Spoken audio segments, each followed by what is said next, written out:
Hey everybody, it's Dick here. Today I'm looking at the Duke 390 in KTM Orange. I'm riding this after a couple of requests from viewers like you. It's powered by a 373cc single-cylinder 39 horsepower engine with a top speed of 105 miles an hour, although it would probably blow up soon after hitting that. The 390 wears the clothes of the Duke line, that is the sharp armor of a Klingon warrior. This is another bike that you'd draw if you were doodling the coolest bike ever while daydreaming in grade school. The flash colors and trellised frame is attractive and would be great and right up my alley if I were 20 years younger or working with 80 less IQ points than I currently am. The seat looks punitive. It's angled forward and combined with that bulbous tank makes me nervous for parts below. I'm hoping it's not as brutal as the Ducati Monster, which is a rolling vasectomy. The display looks as stupid as the one on the Yamaha Tracer, while the grips and controls fail to inspire. With these small displacement bikes, I'm always looking for the wolf in sheep's clothing, but in this case of the Duke, I'm hoping for a wolf in wolf's clothing. Let's give it a go. Whoa! I'm on the 2018 Duke 390 by KTM. I do have an affinity towards low displacement bikes. My favorite bike that I own is a 400, and I've been disappointed by the latest offerings of the low displacement brands. But I'll tell you, I've been on this bike for maybe a minute, and this bike is pretty cool. It's really punchy. It feels like it punches above its weight already, and you can really dip this thing. Redline looks to be about 10,000 RPMs, and it kind of lives happily at 6,000, between 6 and 8,000 RPMs. A dash buzzy in the foot pegs and on the handlebars, but it's a single cylinder and it's small, so I'm not surprised or let down by that feature. It is a stout bike. It feels really kind of short. It has a more comfortable riding position than the Ducati Monster, but it has a feel of that falling off the edge of the earth Ducati Monster aesthetic because of this very shallow sculptural headlamp that you don't see from the rider position. There's another one of these stupid Nintendo Game Boy-esque displays. So there's a little television set right below my eye line, which I have to look down to see. But it's okay that I have to look down to see it because it's ugly as sin. But this bike is fun. I mean, automatically. Throw your leg over, twist the throttle. It's got a nice little kind of buzzy sound to it, but it doesn't sound cheap. Made in India! People, it's made in India. It's, it's low quality. My Royal Enfield is awesome. This is awesome. And it's another argument for the BMW having to be better than it is. There are bikes being produced in India that are good, that are fun. I mean, you can tell that there's, actually looking at this, it doesn't look as Indian-made as other Indian-made bikes. And looking at the componentry, it doesn't look cheap. It doesn't look overly budget. You can find higher quality bikes, but this doesn't read as cheap. The tank is incredibly small though, tiny, and they put these massive fairings to give you a sense that it's a bigger tank. But even on this tiny tank, you're getting, I think, 150 miles. You're getting 60 miles to the gallon.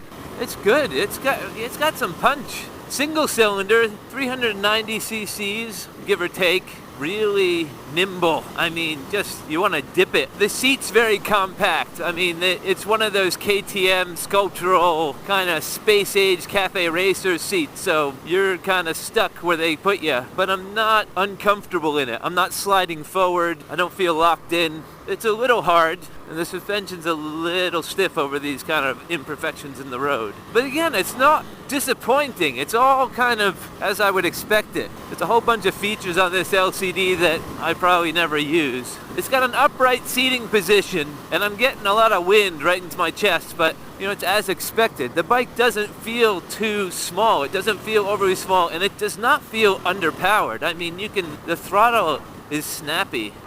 They have a supermoto mode on this where it switches off all the traction control and the ABS, and the guy was saying that you could slide this thing, and he's like, it's a lot more fun than it sounds. I don't know, it sounded pretty fun to begin with. It's got a nice feedback too. I was in a bit of a higher gear when I came into this speed trap here, and it let me know that. It has a tiny little gear indicator, which I think is unnecessary for a bike that is as vocal as this. But it's there if you need it. I don't imagine you're doing lots of highway miles on a bike like this, but that's usually where I like to have a gear indicator. I never used to have a gear indicator, but the more touring I do, I like to be reminded what gear I'm in.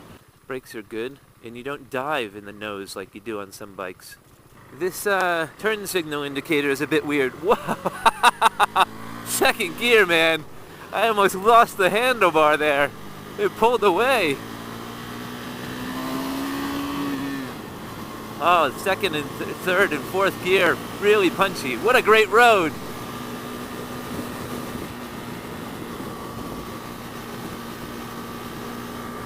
Yeah, this is how a single cylinder. I'm in fourth gear, 58 miles an hour, 8,000 RPM. There's still a lot of punch there. Dropping the fifth gear, 60 immediately. It's got a sixth gear. Ha! Yeah. Oh, this bike is so good. Oh, I like this bike a lot.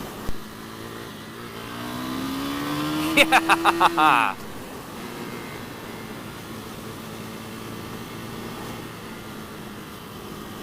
Good responsive throttle. You can just roll off the throttle and decelerate. But that display is nice in the dark. It's really visible. Yeah! Wow!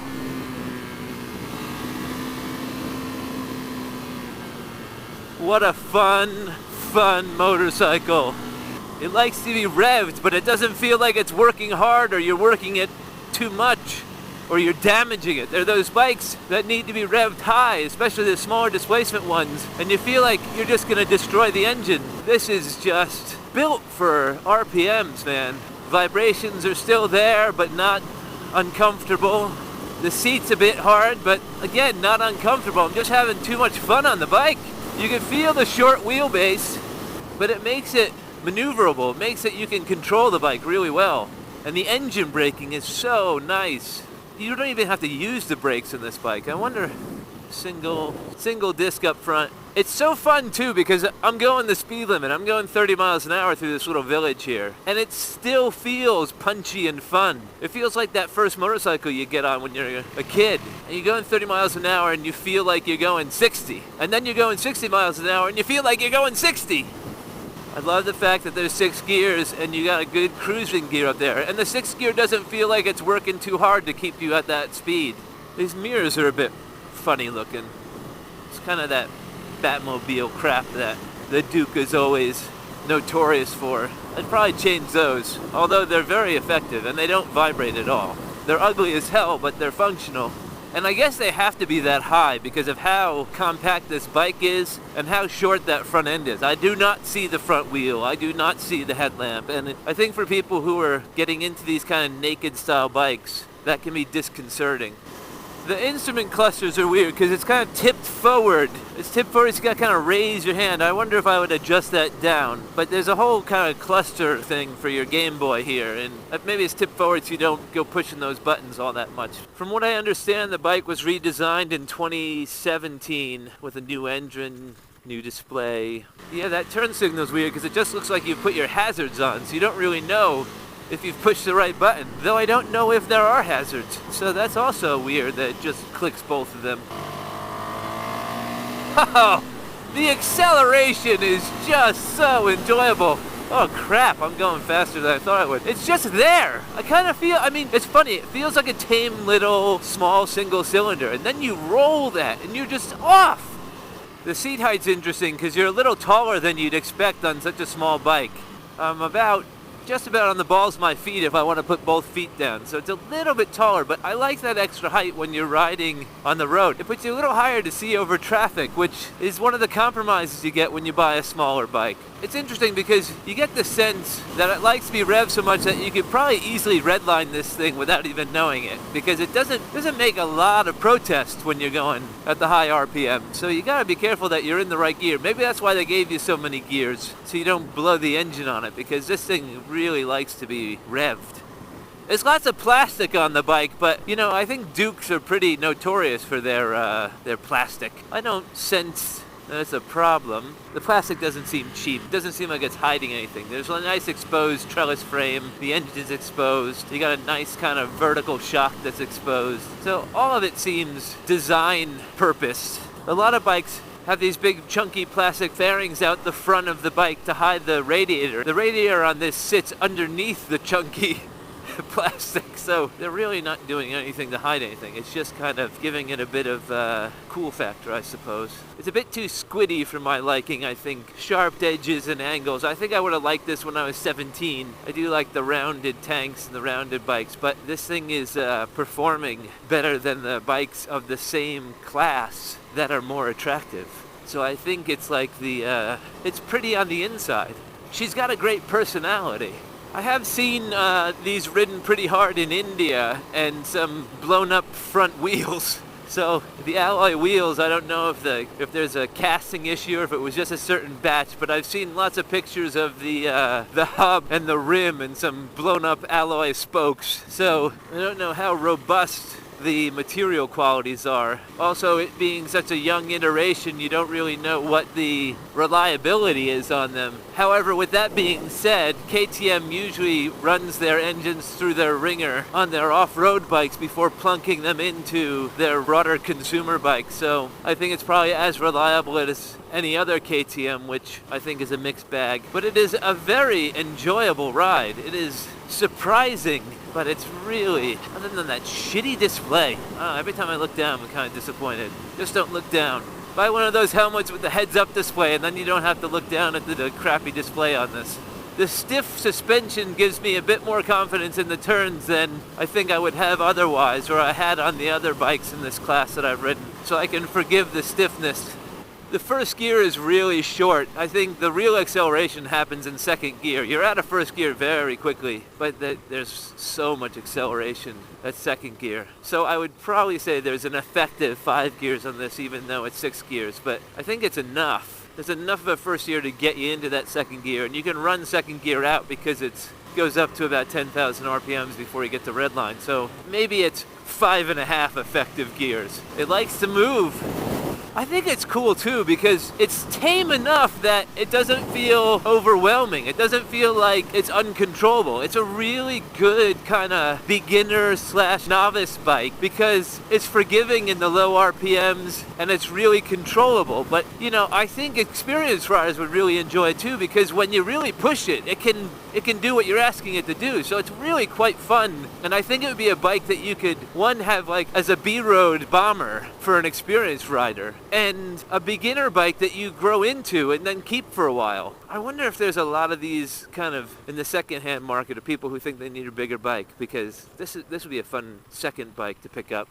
I borrowed this one, so I'm not going to put it in the supermoto mode and try and slide this, but this would be a really fun bike to bring to a track day or kind of a closed course and really see if you could turn this thing sideways, because I think you probably could. When I first moved to England, there was these Galera kind of sports scooters that were always stolen and wheelied by the hooligans in London, and I'd say that this would be a real kind of hooligan bike. You could probably do, there's probably a whole life on the internet somewhere of 390 gangs.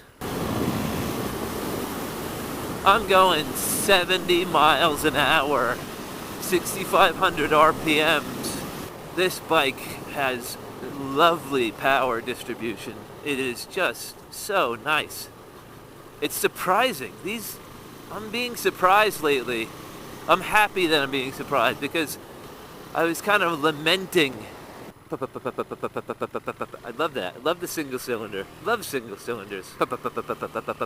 I wonder if this is why they're not making a 390 or 400 adventure bike, KTM, because there's a little plastic bash plate on this thing, and it kind of sits like an ADV bike. Other than the luggage and the windscreen, this is probably the platform that they'd put their ADV on. Well, you know, what's the point? The Indian guys who run the Bullets and the Royal Enfields off-road are probably running these Dukes off-road in India. Well, most of the roads are off-road in India, but I wonder how they stand up other than the alloy wheels. Let's see about a little filtering. Not bad. The stocked mirrors are not so far out from the handlebars, but they are and an odd height that I wonder if I would hit a side view mirror. Definitely gonna hit that truck side view mirror if I try and get around it. Yeah, good little city buzzer. Really nimble. It's got the power to overtake. I am intrigued by this KTM. This is the first KTM I've ever ridden because in the States, KTM dealers are usually paired with like lawnmower dealers. ABS. Ooh, that was cool. Felt really confident there. No endo. Good brakes. Good off the line. Yeah, I mean, in the States when I lived there, you couldn't find a KTM dealer, and if you did, they were kind of matched with, like lawnmower dealers or chainsaw dealers. But I like it. Yeah, it blinks red when you get near red line. And it was blinking red at me. KTM 390, ladies and gentlemen. What all low displacement bikes should be.